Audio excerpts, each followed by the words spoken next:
Martin Luther King Jr., quien, como sabemos, pues sí, dedicó su vida, Pedro, a la lucha no violenta, en contra de las injusticias raciales. Algo que le ha tocado a muchos afroamericanos, que es la injusticia, sobre todo policial. Y de ahí sale todo esto que también fue tema de campaña de Fund the Police, quítenle los fondos a la policía. La información internacional con Adriana Braniff desde Miami, Florida. Central FM. Equilibrio. Nos vamos hasta Miami, en la Florida, con mi queridísima Adriana Braniff, a la que saludo con muchísimo gusto, mi querida Braniff. ¿Cómo te... hombre, ahora sí ya tienes... No, pues eso cambia todo el cuadro, mi querida Braniff. ¿Cómo estás? Buenos días. Buenos días, sí, dándole aquí un refresh a la imagen, porque con el año pues hay que darle una refrescadita a todo, ¿no, Pedro? Hombre, fíjate nada más, muy bien, estrenando. ¿Cómo estás, Adriana? ¿Cómo te fue de fin de semana? ¿Cómo está el clima? Platícanos. Un fin de semana, bueno, hay de todo. Este fin de semana hubo de todo. Para empezar, pues Day, fue, ¿no? o es un fin de semana largo, ¿no? Estamos de fin de semana largo, tanto tú como yo. Tú en Texas, yo en Miami, y aquí en Estados Unidos, pues hoy es festivo. Hoy es festivo porque se conmemora justamente el nacimiento de uno de los íconos de la lucha social aquí en Estados Unidos. Ese que decía, I have a dream, su famosísimo discurso en este mausoleo de Abraham Lincoln allá en Washington, cuando lo pronunciaba, y es un ícono en este discurso. Martin Luther King Jr., quien, como sabemos, pues sí, dedicó su vida, Pedro, a la lucha no violenta, en contra de las injusticias raciales aquí en Estados Unidos, y fue pieza clave para terminar con el segregacionismo y con la creación, bueno, él ayudó a que se instaurara y la creación de los derechos civiles aquí en Estados Unidos. Estamos hablando del año de 1964, y este día, como cada año, pues hace reflexionar a los norteamericanos, a la gente de los medios de comunicación, sobre las injusticias raciales y económicas que aún prevalecen en este país. Tan solo hay que recordar, Pedro, todo lo que narramos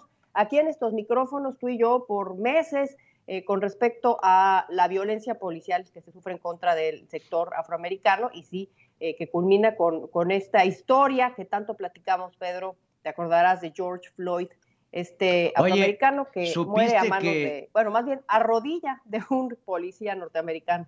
¿Supiste que hace poco, no sé si mataron o le dispararon a una, ¿cómo se dice? A una sobrina de George Floyd en Houston? Sí. Parece ser que estaba en su casa, si no mal recuerdo.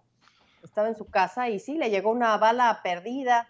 Y sí, fue, pues no sabemos, ya no supimos quién fue el que disparó esta arma, pero sí, por supuesto. Increíblemente, que sí. así como hoy que hablas de Martin Luther King, marcó un parteaguas en la lucha del racismo y del clasismo en los Estados Unidos. Lo que en ese momento fue la importancia de un hombre que venía de luchar, un activista social importante, bueno, Martin Luther King. Después viene George Floyd. Que George Floyd también, creo, Adriana, marca un parteaguas importantísimo en la lucha de la causa afroamericana en los Estados Unidos. La diferencia entre Martin Luther King y George Floyd pues, es abismal, porque George Floyd acabó siendo este emblema de la lucha afroamericana, cuando en realidad, si te pones a analizar quién era George Floyd, pues poca justicia le hace a la misma causa. Fue por azares del destino, le tocó algo que le ha tocado a muchos afroamericanos, que es la injusticia, sobre todo policial, en los Estados Unidos. Siento que el caso George Floyd se enfoca más que nada en el asunto de la violencia policial, y de ahí sale todo esto que también fue tema de campaña de Fund the Police, quítenle los fondos a la policía, que realmente Joe Biden nunca lo pidió, pero escuchábamos a Donald Trump que lo decía en todos sus rallies. Así es que, pues sí, hoy se conmemora el nacimiento, aunque fue el día 15 de enero, pero fue un fin de semana largo, Martin Luther King Jr., aquí en los Estados Unidos. Un fin de semana también, Pedro, futbolero, para los que les gusta el fútbol americano. Bueno, aquí es una religión, ya sabemos, en los Estados Unidos. y para muchos pues una noche de luto porque pierden los Dallas Cowboys, que sabemos que tienen muchos fans, sobre todo ahí donde estás tú, Pedro, en Texas, pues de luto Texas seguramente, porque pierden los Dallas Cowboys. Y sí, para hacerlo más dramático este fin de semana, ahora que me decías, ¿qué pasó este fin de semana? Pues ahí ya me estoy yendo corridito.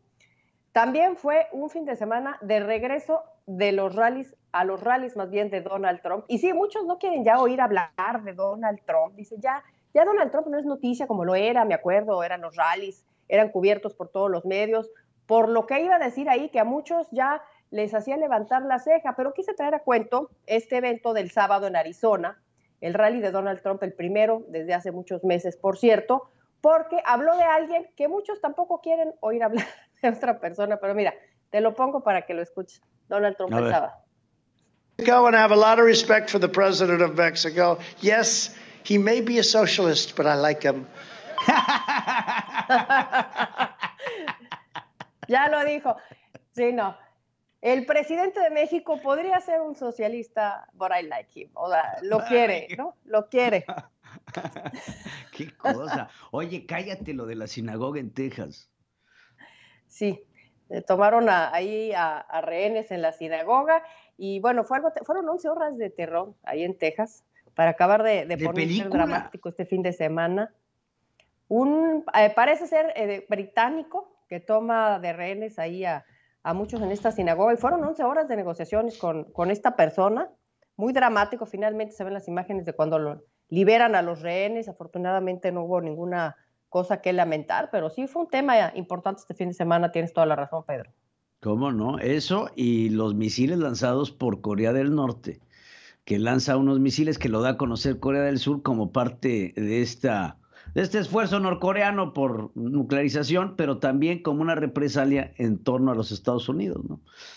Creo que también. Oye, hablando de Donald Trump, no sé si viste que se bajó una cuenta de Twitter vinculada al Ayatollah Khomeini, que estaba amenazando a Donald Trump y tenía unas visiones aéreas de Donald Trump jugando golf con un simulador de misiles, queriendo amenazar al presidente de los Estados Unidos. Ya se bajó la cuenta de Twitter, pero bueno, no cabe duda que este hombre sigue dando mucho de qué hablar, ¿no? Sí, es un video, ¿no?, que empezó a circular donde sí se veía un dron. Era como un video, sí, de un dron que iba por la Casa Blanca y después iba al campo de golf y perseguía a Donald Trump y sí, un video, porque bueno, terrible, ¿no? Porque no pueden hacer ese tipo de cosas. Hoy otra cosa que pasó este fin de semana, hablando del rally de Donald Trump, que vuelve a tomar como bandera la crisis migratoria, que realmente existe en Estados Unidos. Sabemos que Joe Biden trató de quitar el Quédate en México por unos meses y después lo tuvo que regresar porque un juez federal pues se lo obligó a hacer porque era ilegal quitarlo.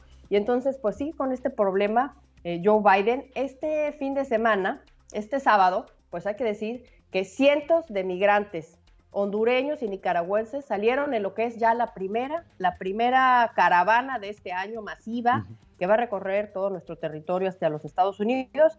Y sí, todo este asunto de la migración que está siendo pues tema de dolor de cabeza para Joe Biden y también para México, porque el problema queda de este lado de la frontera.